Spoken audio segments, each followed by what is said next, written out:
Start recording. Okay. Live and recording, people. How are you doing, Insia? Okay, so basically, we've just completed the chapter on leadership. We're starting the second last chapter. This is called organizational work conditions. One of the easiest and the most favorite, or of sorts, sub chapter that kids love in organizational. Okay, it has a very simple and a very relevant theme. The theme is basically about the environment that you work in. So basically, you have things like the environment that you work in. So if you think about the work conditions, we are talking about things like okay, the environment. So let's just give you a quick idea of what we are talking about. Okay, so let's show you. So when you say that if you think most kids think that they wanna work in a company, so the companies that you want to work in, okay, are basically doing something. So they're following the rules of organizational psychology by trying to create things like what? A work environment which is really, really positive. So it's really fun to work there. Okay. So what is it like to so take a look at here's a quick idea. Google is a place that I just fell in love with the culture. I fell in love with the energy. There was just a vibe that I wanted to be a part of.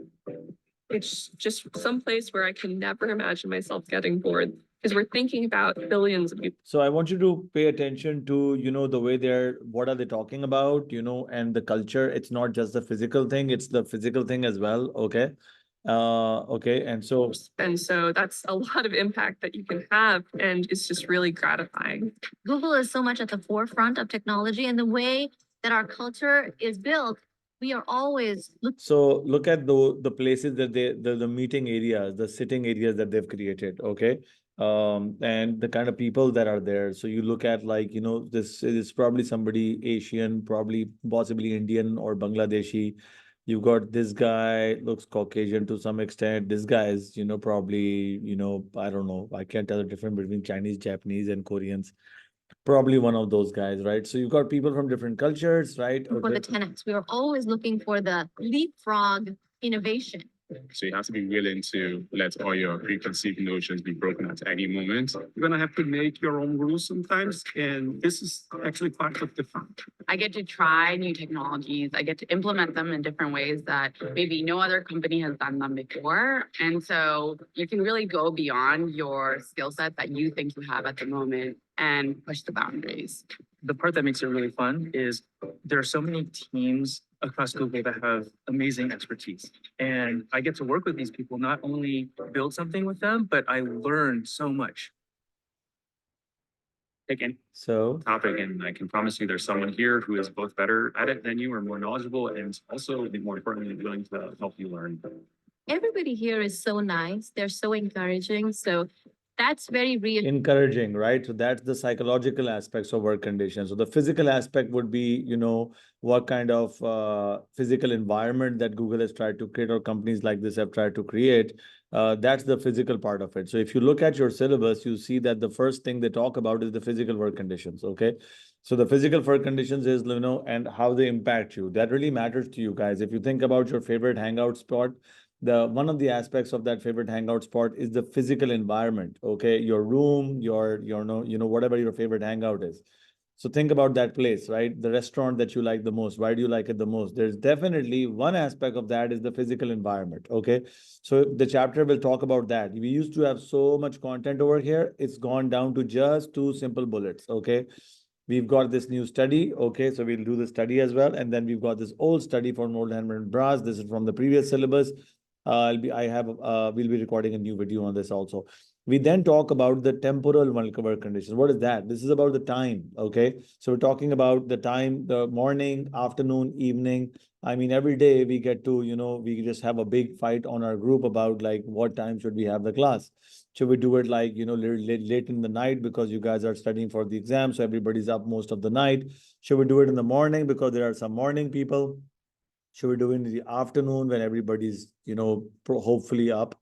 So basically, the time of work really matters. I think as A-level college students, you guys have realized that, you don't work the same with early morning classes, afternoon classes, and late classes. So there's probably a certain time when you are really good with what you do. This section will talk about that, temporal work conditions or conditions pertaining to the time at which you work. And the last part is going to be about health and safety. This is totally coming from what? This is coming from health psychology. Okay, so this is again, like I told you guys when we were beginning, that this section is going to have so much of your stuff from health psychology. Okay, Fox et al., you already know about Chipman fires. We talked about that. Okay, so accidents at work. That's why this is the work condition. So that's the chapter. Okay, very, very simple ideas. And so the first thing we will study in physical work conditions will be the impact of this on productivity and something called the Hawthorne effect, which is a demand characteristic. Basically, people behave differently when they know that they're being watched or they're being observed. Okay, so that's going to, there's a new study on this. And then we'll talk about the impact of the design of the work environment, focusing on open plan offices. You just saw that in the video on Google, where you saw they were working with open plan offices, which is like, everybody sitting together. Think about like Spider-Man, who's a newspaper reporter. Most newspaper offices, and which is what this study is going to be about. It's going to be about a newspaper company that basically moved people from closed plan, having their own offices, to having like an open plan office where everybody's sitting together, right? So if you can imagine like, Spider-Man or Superman, because I think both of these characters are newspaper reporters, right? Okay. So that's the idea, right? So we'll talk about the design of the work environment. You can actually even think about how this affects your work, your room, your house, and the place to build, and the obsession that people have about good houses, the obsession that people have about the places. Just look at how everybody gets excited and, everybody starts Instagramming places that are really awesome. What does that tell you? Human beings got a big thing for places. Got it? They love environment. Then it really has a big effect on us. Okay. And it's one of our like really important things in our life. So let's get started with that. So what are work conditions? Okay. So usually, when you talk about work conditions, the chapters in the resources, one of the things about the resources is that they don't really give you a definition of stuff. Okay. Oh, yeah, can somebody please remind me to upload this stuff? Like, what is work condition? What are work conditions? So here's a document that we made for you guys. Okay, this is about basically all the short questions. So we put a lot of short questions for you guys together from the past papers, actual past paper questions, and even potential CIE exam questions, which can come in your pop in your paper 3 as well as your paper 4. So this is a very common phrase in your papers, okay, where they ask you, what does it mean, right? So the problem with the resource guides is that, I mean, of course, there's a lot of good stuff there. But one of the things that you need to add to that is basically adding these definitions, okay? And if you can, maybe even cite a person with it. That's not a bad idea. It's not necessary, but it can help. It refers to all the factors in the overall environment, okay, that a person is working, okay, in that is. So for example, like what kind of an environment, like a closed plan, not competitive, I'm sorry, this is closed plan or open plan offices, which can be positively or negatively impact your emotional and your physical well-being. Let me just make a quick correction to this. Okay, over here, we're talking about uh the comparative word is actually not incorrect. You can use it. I mean, this tells you about the psychological work environment. Okay, so we can either use comparative, or we can use comfortable, or we can use collaborative. So comparative or collaborative work environment, those are psychological aspects. Okay, I was thinking closed plan office. Oh yes, it is true. Yeah, no, I'm sorry, this is not a mistake. Okay, this is not a mistake because I've actually mentioned both of them, open and closed plan offices. And this is, I'm sorry, something else, right? So when I say competitive, take a look at this. This is true because I'm referring to the psychological work environments, okay, over here. Like, is it collaborative or competitive? So is everybody competing or is everybody collaborating? Okay, so that's the idea. So this is a great definition that you guys can memorize. You can add, change a few words over here and there. and you're good to go. Okay, so this is on the drive. Okay, I'm gonna upload it right after class actually. So we've got questions like this for all of your chapters on the drive. Okay, I mean that's just one of the things. Of course, this is not enough. We have to have separate discussions, and we've had separate discussions and sample answers for the big questions. Okay, and it's really important that you guys know exactly how to handle the the 6 mark describe question, right? And the 10 mark evaluation question that follows up, and because they're very specific formats that are advised, particularly the 10 mark answer, right? It has a very structured format that the CI is looking for. So your examiners have been trained to check answers and expect answers in that format. So please make sure you know those very clearly. That if you haven't seen them, make sure you can scout them out on the drive. Everything's there organized. Okay. So take a look at this impact of physical work conditions. So let's talk about the physical work conditions on. So our main focus is going to be the correlation between how productivity and also the Hawthorne effect. Okay. So how do physical work conditions affect productivity, and how are they related to the Hawthorne effect? Okay. Because though both of these are connected. Because Hawthorne effect is a demand characteristic. That's basically if you know that you are being observed, you might improve the way you are working. Because of that, your productivity might go up, but that's not really your actual productivity, because you've just temporarily improved your productivity because somebody is checking up on you, like your manager. You get it? That's the idea. So now let's take a quick look at the study. Okay. So here's the idea. Take a look. Okay. Workers are satisfied with the job. Now, I wanted to mention one very important thing, that the next chapter, which we're going to do, is the last chapter that we are doing in our chronology. In psychology, in A2, you can do any chapter in any order. There is no specific order given. You can do it in any order. Okay. So it's not a problem if you haven't done this first or second or last, whatever. So the next chapter is called job satisfaction. And this chapter is very connected to job satisfaction, right? Satisfied. So job satisfaction is also connected to the chapter that you did called motivation. So one of the things that you should do and know is that the CI respects and accepts candidates that are basically connecting relevant concepts from different chapters, depending on the requirement of the question. So workers who are satisfied with their job are often more productive. Okay, so this can be connected to the last chapter that we will talk about after this. Bockerman, and so you don't need to. If you ever find one of the names more complicated to pronounce, or their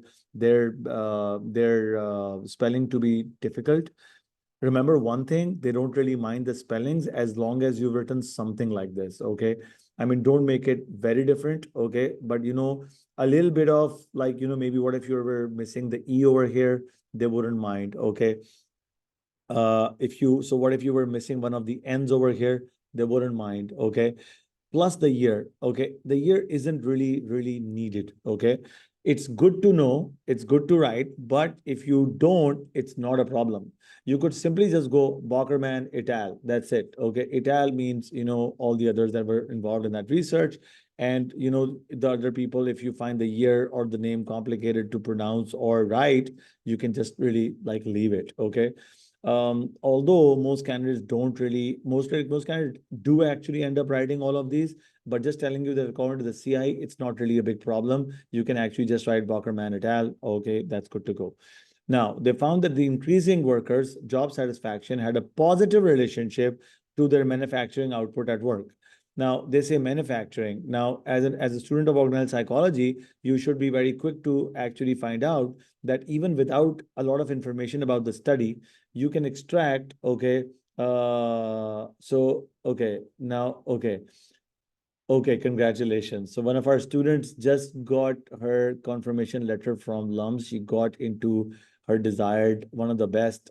It's called the Econ and Math. Okay, can we all just give her a big hand? Can I just unmute you guys and let's all go together? Okay, can we do that? Okay, everybody unmute yourself. Okay, everybody unmute yourself. Let's do this. Okay, yes, the clappings is there. Okay, unmute, everybody unmute. Okay, and like, yeah, everybody in the family, everybody in the background, ask them to hoot for us. Okay, I don't think we're going to need other people. I think you guys hoot just fine. Okay, are you ready? Let's go. Zara, are you ready? Okay, 3, 2, 1, go.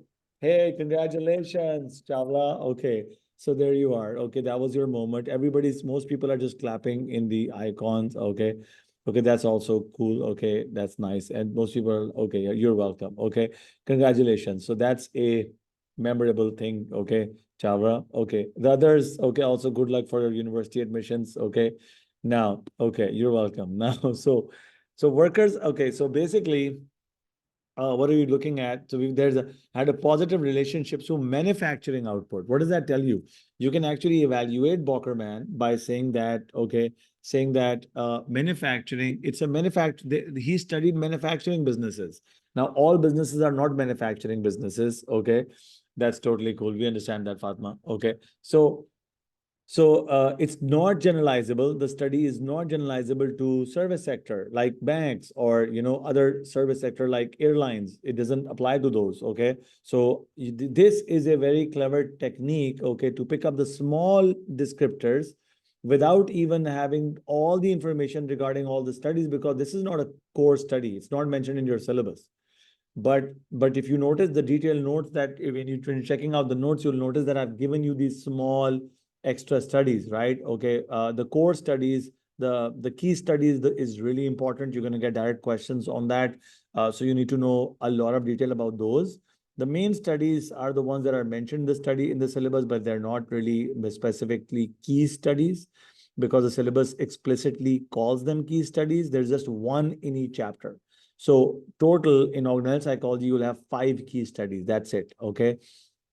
And so the other studies are main studies. And then I've given you some supplementary studies. These are really, really short statements like this that are going to give you important information that could be very useful in your evaluations, okay, to make an argument for or against a point. Suppose you're making a point on, nature versus nurture, idiographic versus nomothetic approach, etc. You guys can, I've put in these small useful pointers about these studies for each of the chapters, right? Okay, so workers spend a great deal of time in the buildings they work in, and therefore the environment is super important. Okay, you just saw that. Some of the factors that may affect performance in work are: number one, temperature. Okay, so there's just 3 mentioned over here. You could obviously, there's many others. Obviously, you don't need to know all of them. However, when you do the flash notes, because they're super quick, okay, and I've put everything in sort of like a tabular form for you guys.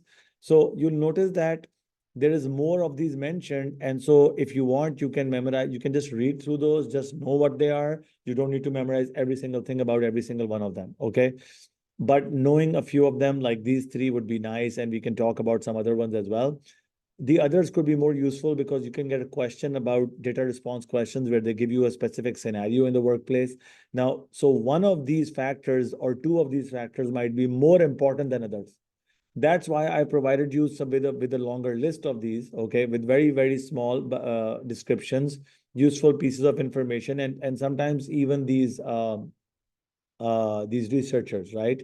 These citations or references, okay, that you guys can use if you want to. They could be helpful. Okay, so temperature is the first one. Several studies show temperature really impacts your physical health and your performance. And so this can totally affect productivity. If it's too hot or too cold in your workplace, you could become distracted, might not be able to work. It's summers over here right now. And so whenever the air conditioners are not working in our class, you definitely get to see, in a class, oh, could you turn it off? Could you turn that on? Could you lower the temperature? So we keep getting those statements smack in the middle of the class. Why? Because it matters. Okay. So now, we've got we've got another study by Abdu, if you want to remember this, okay, found that when air conditioning was introduced into a too hot a workplace, people felt were more comfortable. Productivity actually went up between 5 to 15%. Okay, so the next time your parents say turn the AC off, you say, do you want me to improve my productivity 5 to 15%? Okay, and I can give you a reference citation for that. Okay, how you get the response that you get after that, this is a disclaimer, is not my responsibility. That's totally, up to your relationship with your parents. So good luck with that. Okay, so other studies have suggested that workers exposed to really cold temperatures could actually make up to 44% more mistakes and be less productive. Okay, so now I want you to think about, say, Canada, right? So God forbid, if you bothered your parents a lot and they're unhappy with you, you might be sent to Canada, right? in the winters, like Montreal, minus 30 degrees, minus 30, 40, minus 38 degrees. Okay. Insane, right? Okay. So there is this, these are very clear evidence that, when they improve the temperature, their productivity improved from 5 to 15%. Okay, that's one. And cold temperatures reduce their performance from 44%. I can evaluate this in terms of idiographic approach, that this guy, the study is nomothetic because it's generalizing to everybody. However, there might be some people that might love this. Like, I mean, we've got these people. I mean, I think I'm one of them. Don't judge, please. Is cold showers in winters, like early December morning. Okay, I'm totally fine with a very cold shower. In fact, I love it. Okay. Because it actually gives me a boost of productivity, right? So some people love that. Okay, so that's a geographic. So not everybody is the same. I can actually use this point to create an evaluation like that. And so we've exactly drafted the complete evaluation in your evaluative document. So for each chapter, you'll find two documents, the core notes or the flash notes. The flash notes is a very quick tabular form descriptions of each of the concepts in each chapter, whereas the evaluations are basically, it's a separate document, and it's basically organized again topically. Each of the core evaluations given in the syllabus, like for example, determinism versus free will, we've got arguments on both sides, and then you need a conclusion for this. So you'll find that right after this, you'll get the evals on all of this. Okay. So that's the format you should be studying. Okay. So then noise. Okay. Noise issues in the office are something that cannot really be avoided. You can't avoid noise. But when noise is very low, productivity actually can go up and errors can go down. Focus. This is why many of you are right now studying at a time when there are no distractions. And this is one reason why many of the candidates prefer to study at night, okay? Because everybody's asleep. There's nobody, no bells ringing, no guests popping in, okay? So productivity goes up. But you could evaluate this and say, oh, hey, idiographic individual differences are being ignored. The study is reductionist. This nomothetic Smith study, for example, we can refer to that as well. You'll just see what he said. So let me just read that and then make the point. Actually, noise can be an ambient stressor. Ambience is your environment, and so it can be a cause of stress. And this is not only because of speech, but it can be because of photocopiers, machines, aeroplanes, okay, chairs scraping the floor, people talking, okay, Karens and Kevins in your office that are just cribbing about everything going on and on. They tend to usually have this really irritating voice also, by the way. Okay. You should not be offended unless you are a Kevin or a Karen. Okay. In which case you should think about changing the way you, never mind. Okay. So Smith, for example, however, found that the effects of intensity of noise are still unclear. Okay. So he says we don't know. And the type of noise may be more relevant. Maybe, I mean, there's a certain kind of noise that's more irritating than others, right? For example, he did find out, it's not mentioned over here. One of the things he found out was that, intermittent sounds or like abrupt sounds that are unexpected could be distracting. Like every now and then there's like a boom, right? And you're like, oh, what's going on, right? So in our college, if you guys remember, right, many of us have actually had that bomb, right? Like, remember that boom that your benches would, the sound that they would make, okay? So the metal, I think, was flexible, right? So it was, I think, because of, I don't know, your weight or, whatever. And so everybody would be like, and so every time that would happen, even though it would happen, because very abrupt, we never knew when it would happen and which bench it would happen on. Okay. So boom, whenever that happened, everybody would actually turn around, even though everybody knew where it was coming from, but we still looked at that, right? That was disturbing. So Smith is saying it's not every kind of noise that has a problem, but there are some disruptive, unexpected, abrupt, really loud noises that could be very disturbing. Okay. So that could be a problem. But if it's like these nice chirping of birds outside, right, that's fine. Many people actually like to listen to stuff when they're studying, right? So some people like to listen to the sound of nature, okay, while they're working. Some people, they actually like to turn on the television or the radio just to have some background noise. So we could have individual differences over here. So we could talk about situational factors. We've developed evaluations on both of these. Okay. So having very specific evidences could really help. So Smith is not a necessary or a mandatory study for you to memorize. particularly the years, many of you that are starting later in the term, because people that have been studying from the start, many of you are actually, like you just fire, this is like when I do rapid fire, many of you guys even know the years, okay? And that's nice and impressive. But right now, if you are late in the term and you are right now aggressively trying to cover a lot of content because, we're just, very close to the exams now.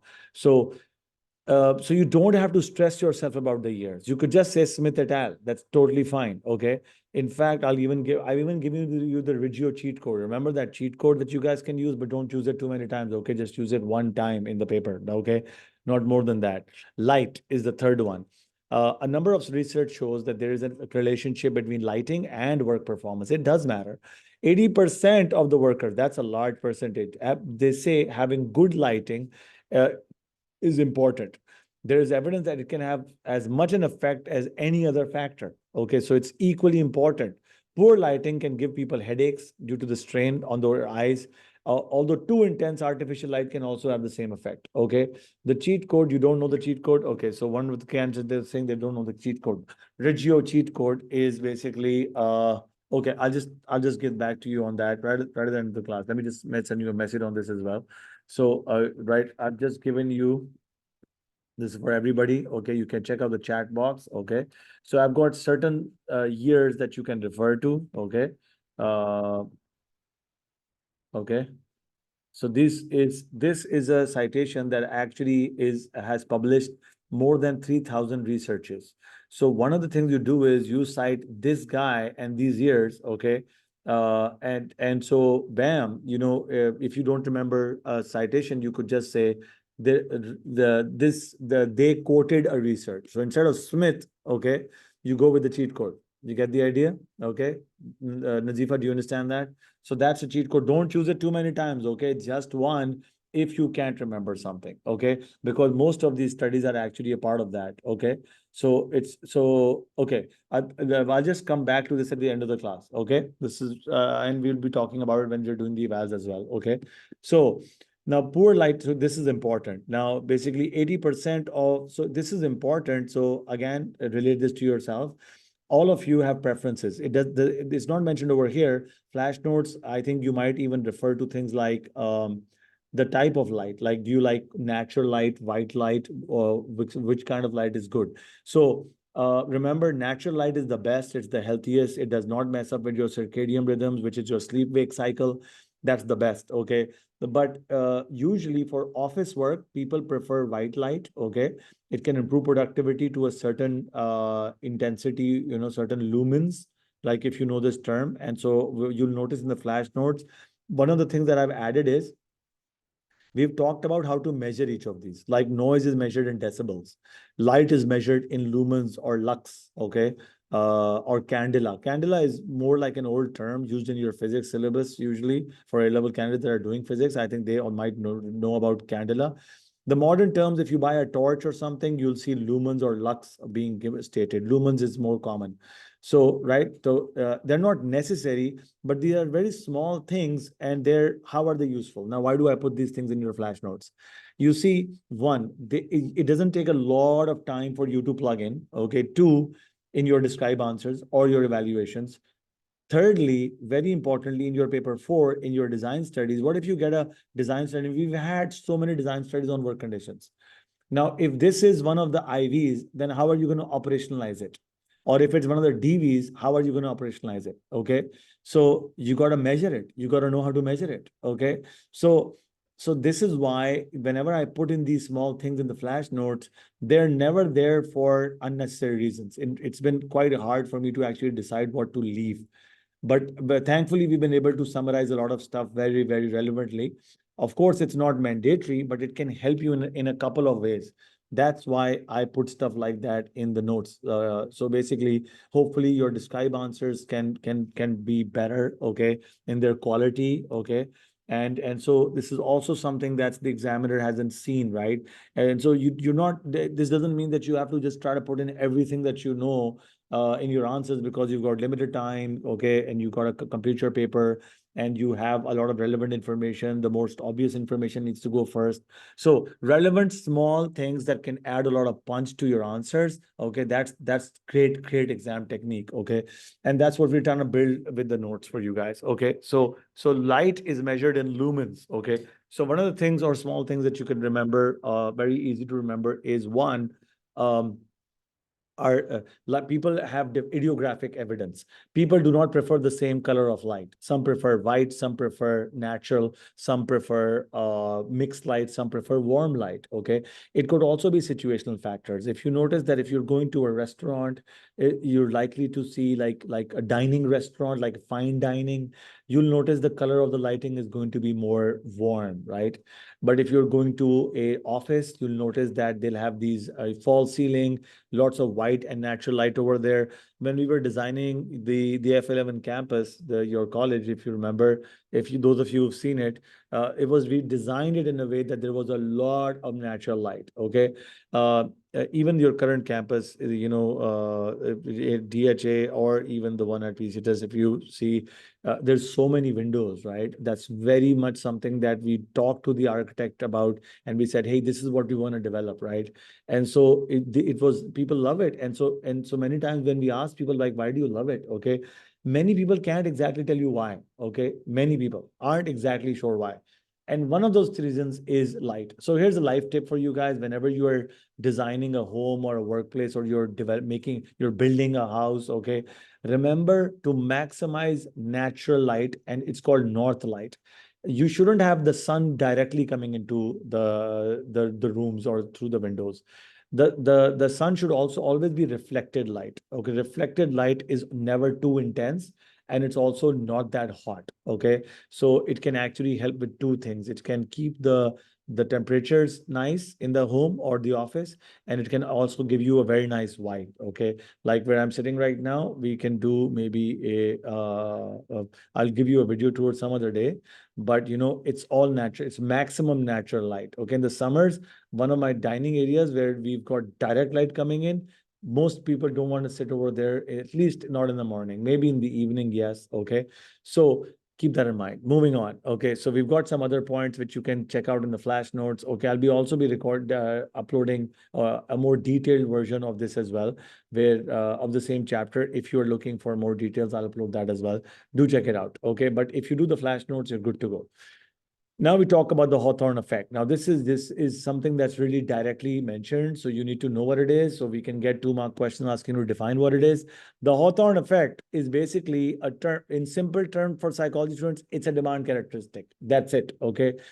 But since they mention a specific name, you need to know how to define it exactly. It's a term which says the levels of performance increase when people know that they're part of a research study. Or in simple terms, people change their behavior when they know they're being observed, right?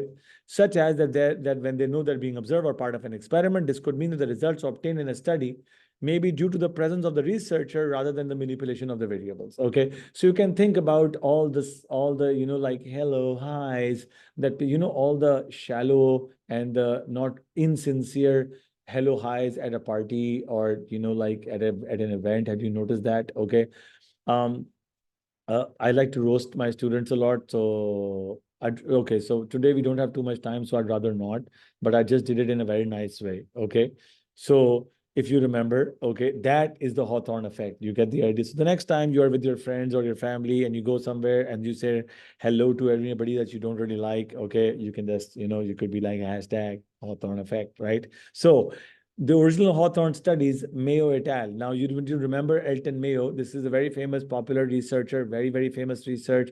A lot of business studies students are also here. And so in A-levels, business studies also has referred to this, okay? So, because it's a wedding, Fayaz, okay? And it's your popo, okay? So that's why. So the original studies were conducted in 1920s, okay? So this is a very old study, but it still works. Okay, so you can talk about nomotheism over here on employees at the Hawthorne plant of the Western Electrical Company in Chicago. Okay, okay, that's okay. Now, so Western Electrical Company in Chicago.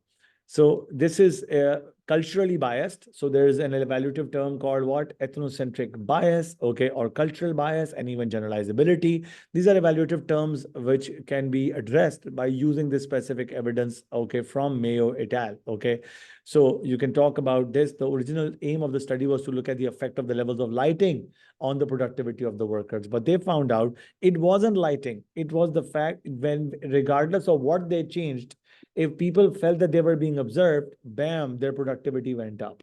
So the conclusion that was by Mayo was that it's not these things. So can I use Mayo to actually counter argue what we just studied over here?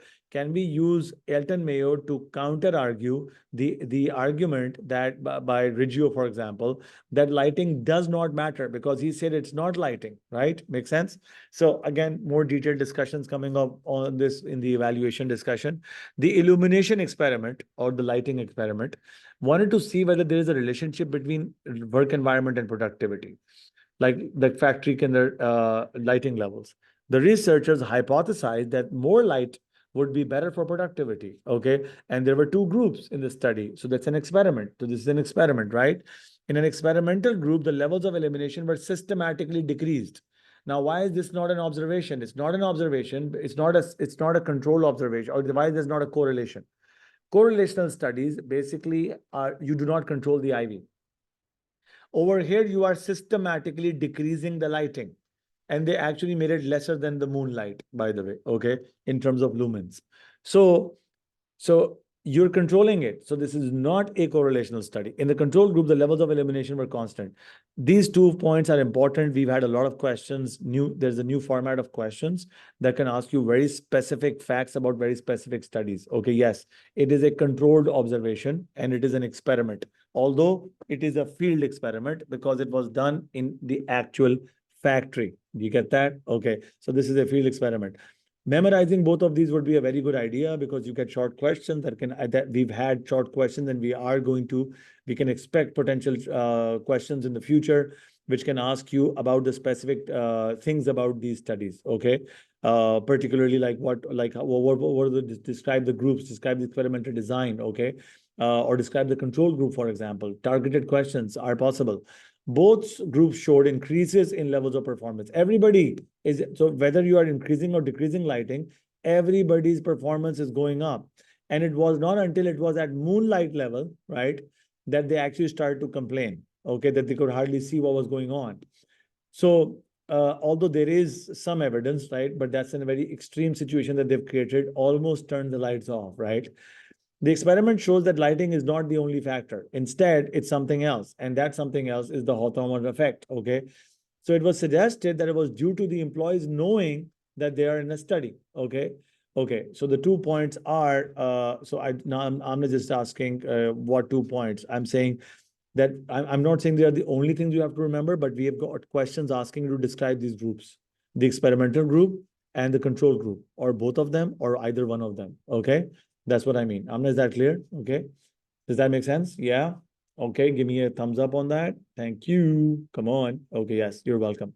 So the experiment, so it was suggested, conclusion, okay, that due to employees knowing that they were in the study, so this would be the conclusion. So this can also be a question, right? Okay. So these questions are also, so they're most likely to pop up about your key studies, but that don't expect that to be the only case. You can get questions from the non-key studies as well. The relay test room, okay, leading on from the illumination study. So they actually they continued with the experiment.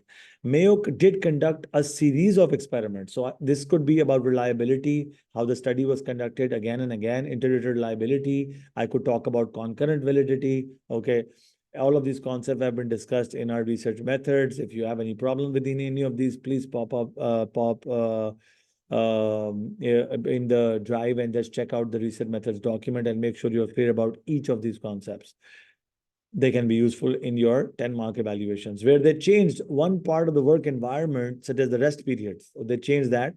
They changed the working day, like what time you're working, okay, other physical stuff for a group of 5 women, right? Now that's a problem also, right? Generalizability, just 5 and just women.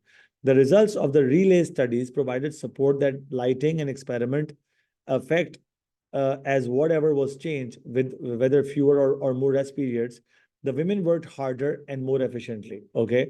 So they again saw that, we saw that whatever we changed, it improved their performance as well. Okay. So that's another, a relay study, you could refer to this as well, that they saw the same thing. But then again, I could reject the results of these as saying they're not generalizable or reliable, because just 5, and that too, were women. Later studies by Wickstorm and Bendix. Okay, yeah, I've given you this study as, can you skip it? Ideally not, would be nice. You can if you want to, but it could be a good idea because Hawthorne effect is a core concept. So evaluating it in favor and against is likely to be a primary target, because there's only 2 bullets in this section. So you don't have too much information. You have very little data. And Hawthorne effect is the primary focus of the syllabus. So developing arguments for and against could be super useful over here, right? So if this chapter or this section is targeted, the Hawthorne effect would have a high chance of popping up, okay, in your paper. So don't take the risk. So I would recommend don't skip it, okay? Wickstorm and Bendix acknowledge that while the original studies seem to show the Hawthorne effect, there may be other factors which have impacted the results, like relief from a strict supervisor. So this was actually mentioned in this study. They actually reviewed the study and they found out that it's not just, it's not true. It's not just a Hawthorne effect. He basically said, although increased attention and having a different workday, he basically said that, so it doesn't state that very clearly here. I've done that in the flash notes and the other lecture that I will be uploading, which is a lot more detailed and gives you a lot more information about this stuff. That's for students that have time and want to delve deep into these concepts. Okay, they can look at that. For others, this will suffice and you can move on. Wickstorm and Bendix actually identified by also reviewed Mayo's study and also criticized it and said that, hey, you're wrong, because the changes that you made, okay, weren't really all random. Because a lot of stuff that Mayo considered random, like Mayo considered different, like this to be random. This is not random. It matters to people. What time of work day? What day are you working? What time are you working, right? And he also changed people's departments. So when Mayo changed people's departments, like for example, these women, what actually happened was that their department was changed, okay? And they actually reported that they actually were super happy with the new boss, because their old boss was actually very strict. And he was also rude to the women, actually. So they could have started working better, not because of the Hawthorne effect, but because of a very relevant factor, which could be an extraneous variable, for example, right? Could it be an uncontrolled variable that these guys were not expecting to impact, right? So a confounding variable, right? For example. So a confounding variable, if it is that, then what's happening is that they were actually working better because they were scared they could be moved back to that old department and go work under the same horrible boss. You get it? So what Mayo considered to be random factors, Wickstorm and Bendix. Again, you can just memorize one of these guys. Just do Wickstorm or just do Bendix, whichever one you find easier. You can do that. 2000 is a very easy year to remember. Most candidates are easily able to remember this, but again, there is no pressure, okay, to do that. So you can do one or both of them. That's done, right? Okay, so this is a again, very short summary. I just gave you a little, very, very small piece of information, and which could be totally useful in your CI exam, right? Now we talk about our key study. Okay, now, so Kompier's studies, it is 2006, okay, is a core study. Let me just check if we have time. We do. Okay, so to examine the changes in employees' reactions to work after moving from a conventional office to an open plan office. Okay, let's show these to you. What do they look like? Okay, I'll just again just like to revisit the video that we were watching. Okay, I think they showed you a couple of like open plan offices, right? So if you could just take a look at that. Okay, now so billions of users. And so that's a lot of impact that you can have and is build. so this would be an open plan office, right? Everybody could just sit anywhere they want. Okay. A better example could be, okay, if you take a look at okay, that's more like a cafeteria right now that they're sitting at. Okay, and so let's take a look at another one again. Okay, again, cafeteria space. Okay, This is cafeteria space. Like we're talking about actual offices, right? Okay. So they made these small, places that people can hang out and talk to each other and have shared ideas. So it really matters. Like, okay, so this could possibly be a private room. Okay. And maybe like one person's office, the other person's having a meeting. This is what a closed plan office would look like. So if you think about, what you prefer, we can, before we even start the study, we can evaluate. We know we can make an evaluation in terms of idiographic preferences. Okay. And the study is going to try and be nomothetic, because it's going to try and talk about like, how does it apply to everybody? Now, this study is actually going to be compared and contrasted with the Oldham and Brass's study, which is the next one, also mentioned in your syllabus. So you will have two studies, okay, that can actually be compared to each other, because both of them are basically about moving from a different office to a different office, okay? And so the similarities and differences between them can be used as awesome evidences to develop a really strong evaluative point in your paper 3 10-mark answers, as well as your other papers, because evaluation doesn't just pop up in your paper 3 and just for a 10-mark answer. You do have a lot of other marks that are allocated to the evaluative skill, both in paper 3 as well as paper 4. So the study basically is done at so the Hawthorne effect is a myth. So he's basically proving that Hawthorne isn't true. He agreed that there are other ways to look at the Hawthorne studies, suggesting that there are 5 reasons why it's a myth and that it has become a legend. Okay. The myth of scientific worth. Okay, so here's the reasons. The methodological quality of the original studies was very low. Like we just discussed why. Why was it low? We're talking about Mayo. So he's actually disagreeing with Mayo. So we can say that this is a contrasting finding to Mayo. Get it? So that could make for a great evidence, counter evaluation or counter evidence. There is a lack of scientific rigor and many uncontrolled variables like the bad boss that they did not consider. And it's virtually impossible to identify any causality, just relationships, not causality. The number of participants was really small as well. So that's a generalizability point. Okay. So this is like, it was not scientifically valid. It's not a good or well-controlled study. It's not valid. The myth of continuous improvement. In many of the original studies, it was concluded that performance improved. For many, however, there were periods of time where productivity actually went down. And this was ignored or downplayed by the researchers. So they're talking about that they looked at the data and they're saying that the researchers basically engaged in experimental or researcher bias. They only considered evidence that was in favor of their argument, which in favor of their hypothesis, which they sort of like wanted to prove to be true. So they actually ignored a lot of counter evidence. Okay. So that's the second argument. The third myth is the myth of social factors being more important than physical factors and pay. So now you want to remember all these myths, okay? It's important. So the researchers suggest that, it's not just the social factors, that who's looking at me, but it's also about like, what is the physical space like? Is the lighting right? Is the temperature okay? It shouldn't be too noisy. And are we being paid nicely about it? Okay. All of you, there's so many people that come up to me and they're like, oh, hey, I want to pursue a degree in psychology. How can I make money? And do you think that's like a good job? Of course it is. Okay. You just have to know it has to be your true calling, and you have to know what you'd love to do for as a passion. If you're doing it passion, we just hired a organizational psychologist for designing some of the changes on a campus. Okay. So we're getting ideas from them. They've asked us for a render of the whole physical campus, and they're going to actually suggest to us how to make these small but very meaningful changes to the place. Got it? So these guys, you can pay, they charge quite they can be very expensive. And in the beginning they could just be good and they can build relationships, and then eventually they could do that. I don't know. I think many of you over here might actually love the idea of like, oh, it's a broader version and a more in-depth version of an interior designer, right? Okay, think about that. Okay, so it's like interior spatial skills, etc., architectural sense. Okay, and I think it's really fulfilling to be able to create places or spaces that people really appreciate, right? and you yourself appreciate. So they're saying that these things do matter, and how much do I get paid for that?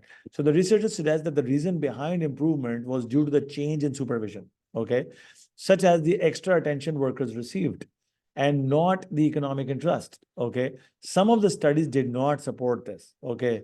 When incentivized pay was introduced, when they were paid for it, for example, in one of the studies, productivities went up, and when it was taken away, it went down.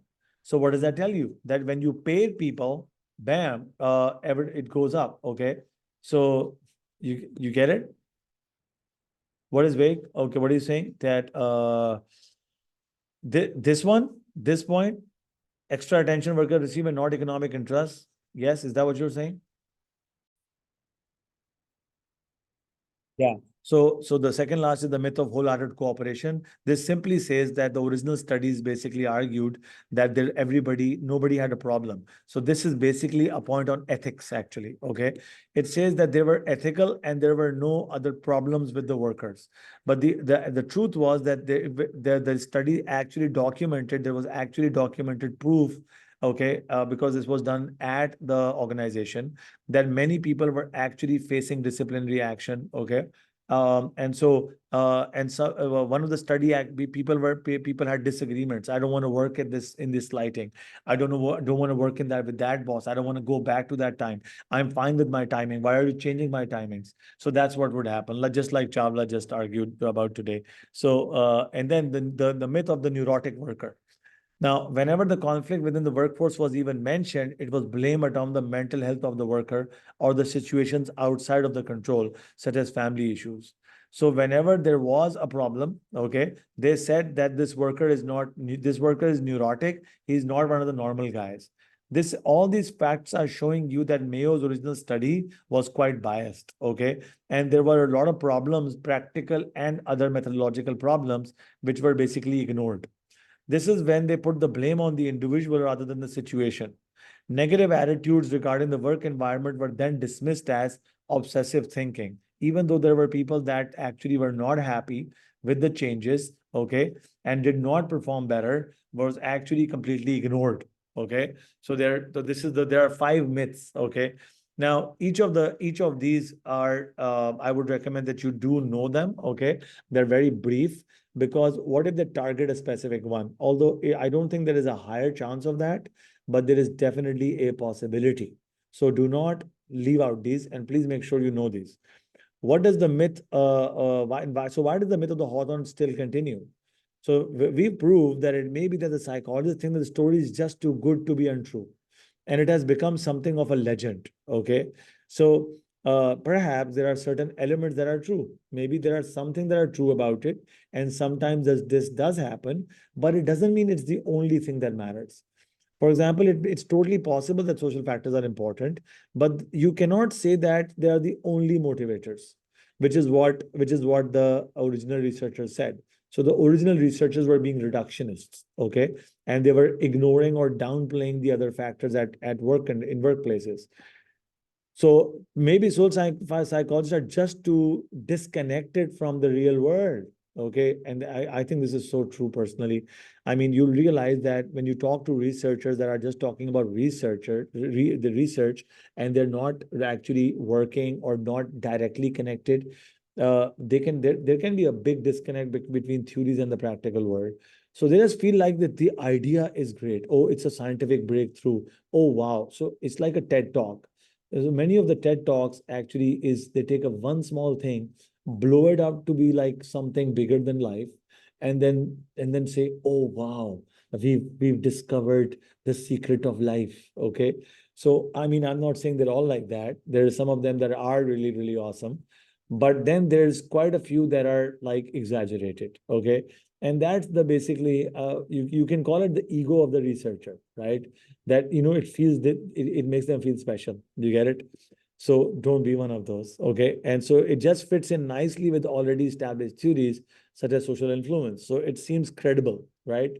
So whatever the reasons are, the myth is still alive and being taught in a school near you today. Actually, not just near you, we're doing it in the syllabus, okay? It's being taught everywhere, right? So understand it's one of the factors, it's not the only factor. And that's the conclusion. We need to be what? We need to be holistic about it. Let's just evaluate it and we wrap up this section right now. Okay. So if we evaluate the Hawthorne study. So here's a couple of evaluative points that have been suggested. Okay. That could be different or varying qualities as per your CIE standards. They're not all at the highest level of quality that is expected of you. So, but they can give you some really useful information. So it's always a good idea to try to, go over different evaluations to give you different ideas. Okay. So one strength of the Hawthorne studies and the consequent idea that they came up with is that it provides a baseline for all research in the future. The studies used a mix of quantitative and qualitative methods. Okay, that's nice. So, we can get named issues on quantitative versus qualitative. They used interviews, observations, blood pressure, and heart rate monitoring. Okay, that's nice because maybe we can use, like what, like triangulation, right? Which is basically gathering different types of data and checking them out against each other. So we can check for concurrent validity. We can check for interreliability. Okay. So this is very specifically given useful information to absorb. There also built up a strong collaboration between the factory and a university, something that has been used in many different studies since then. So it's very useful. It's a good idea. It's useful. So it's gathered quantitative, qualitative data. This can mean they were highly useful and applicable to everyday life. And so this can be used effectively in organizational psychology today. So today, some of the top universities actually have NASA's on-campus small offices. And NASA, for example, like MIT, for example, you can look at many of these universities. So many of these universities actually work with organizations on campus to solve their problems. And it's a great win-win for both of them, right? Because the theoretical students get to have a taste of the practical world, and the practical people get to connect and learn from the latest theories and academic acumen, right? The second, this is a very different, unique point that you probably haven't seen much in other chapters. Okay, so this is very relevant to organizational psychology and even consumer psychology. You can make points like these that it can be and has been used for in other places. The support for the Hawthorne effect came from one set of field experiments, just one, okay, which was conducted in the electrical plant. It's a factory. It's not generalizable to services, right? Primary sector. It's not to farming businesses, right? It's also not generalizable to tertiary businesses, which are service-based, like banks and restaurants and airlines. Although the amount of data collected is a strength, it was only obtained from one area. This means that the results are only applicable to Western individualistic cultures, such as USA, or perhaps even the particular type of workplace in US. There may be very different characteristics in companies and cultures that could have caused this. So it's not generalizable to other cultures, like collectivist cultures. You could, I mean, the point isn't very, very efficient. It actually drags, because if you're writing this answer in your CIE, you're probably going to run out of time. Okay. So, and not really say that much. So it's not worth the number of lines that you see on the screen. We've had some very targeted discussions about how to write a very efficient point. I'd strongly advise you check those out. Okay. Also, you can get a taste of that from the core eval documents that are made for each of the chapters.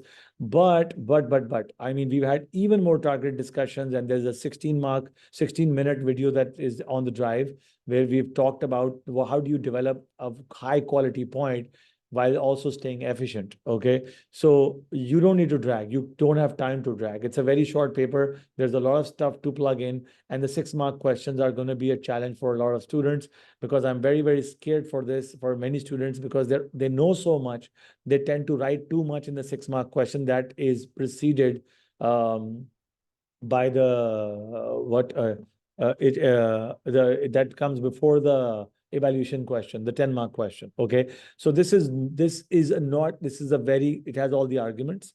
I could end it better perhaps, but I could say maybe that, the idea is, it's not over here. If I want to make a point, I could say that collectivist cultures. Now, you have to say why collectivist cultures could be different. Why? So the collectivist cultures could be different because Maybe they're so used to having everybody around them, okay? And it's not about, they're not as individually self-conscious because they're group conscious rather than self-conscious. So they don't behave like this.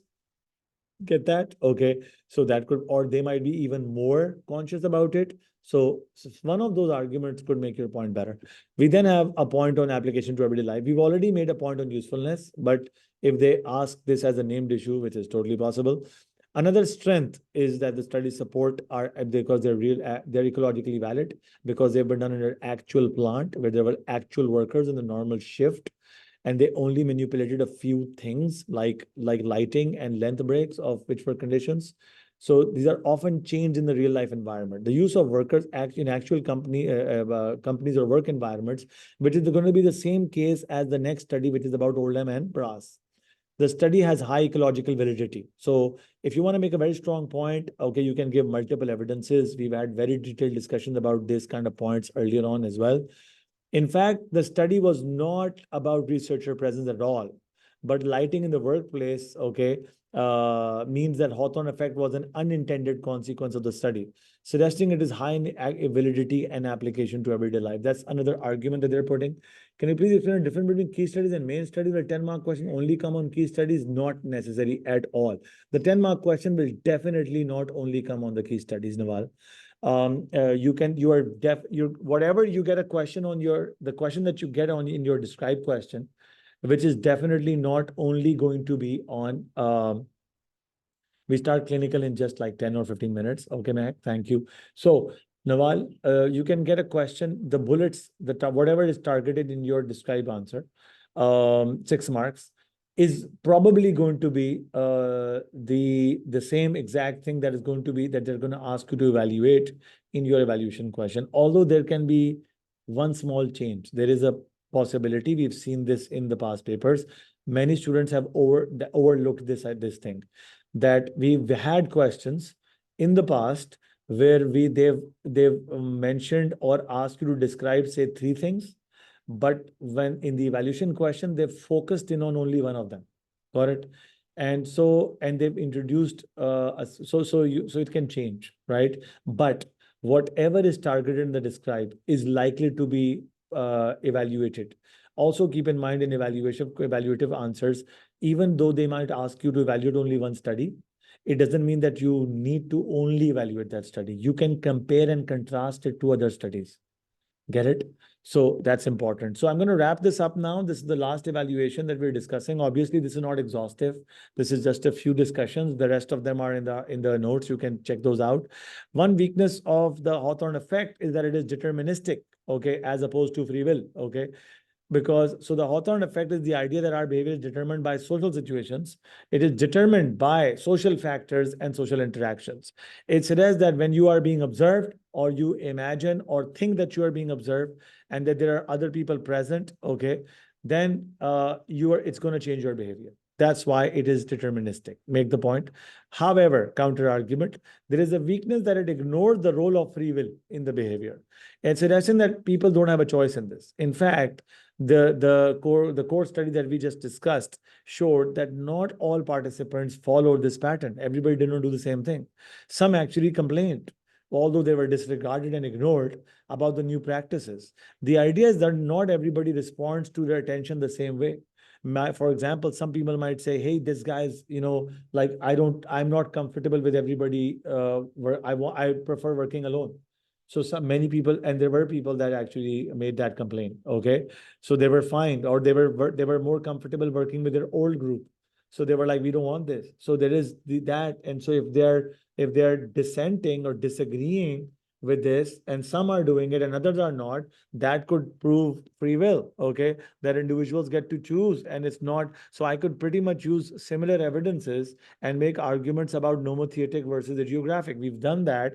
And so, and we've also obviously, so all of the evaluative issues, which you can see over here, all of these have been evaluated and in the in your flash note. So that's all there. We are done with this. So I'm going to be, so we are done with the first bullet. We're going to be discussing the second bullet in your next class. Okay, a quick walkthrough. Okay, and the flash notes you guys can probably check out on the drive. If you got any questions, you can ask me now, and I'll see you guys in the next class.